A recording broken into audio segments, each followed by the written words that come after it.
21 വിദ്യാർത്ഥികളുമായി സഞ്ചരിക്കുകയായിരുന്ന വാഹനം തോട്ടിലേക്ക് മറിഞ്ഞു. 16 കുട്ടികൾക്ക് പരിക്കേറ്റു. തിരുവനന്തപുരം പൂവത്തൂരിലാണ് അപകടം നടന്നത്. പൂവത്തൂർ സർക്കാർ സ്കൂളിലെ കുട്ടികളെയും കൊണ്ടുപോകുന്ന സ്വകാര്യ വാഹനമാണ് മറിഞ്ഞ് തോട്ടിൽ വീണ് മുങ്ങിയത്. അപകട ശബ്ദം കേട്ടെത്തിയ നാട്ടുകാരാണ് രക്ഷാപ്രവർത്തനം നടത്തി കുട്ടികളെ ആശുപത്രിയിൽ പ്രവേശിപ്പിച്ചത്. പരിക്കേറ്റ വിദ്യാർത്ഥികളെ കാരക്കോണം CSI മെഡിക്കൽ കോളേജിലാണ് പ്രവേശിപ്പിച്ചിരിക്കുന്നത്. എല്ലാ കുട്ടികളും പീഡിയാട്രിക് വാർഡിൽ നിരീക്ഷണത്തിലാണ്. ഒരു കുട്ടിയെ പീഡിയാട്രിക് തീവ്രപരിചരണ വിഭാഗത്തിൽ പ്രവേശിപ്പിച്ചിട്ടുണ്ട്. സ്കൂളിന് സ്വന്തമായി ബസ്സില്ലാത്തതിനാൽ കരാർ അടിസ്ഥാനത്തിലാണ് വാഹനങ്ങൾ ഓടിച്ചിരുന്നത്.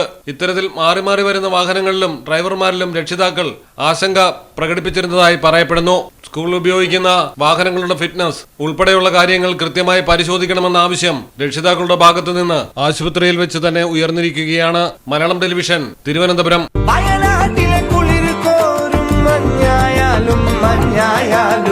നാട്ടിലെവിടെയാണേലും കാലാവസ്ഥ എന്താണേലും സിമെന്റ് JSW കോൺക്രീറ്റ് HD തന്നെ. നാട്ടിലെവിടെ?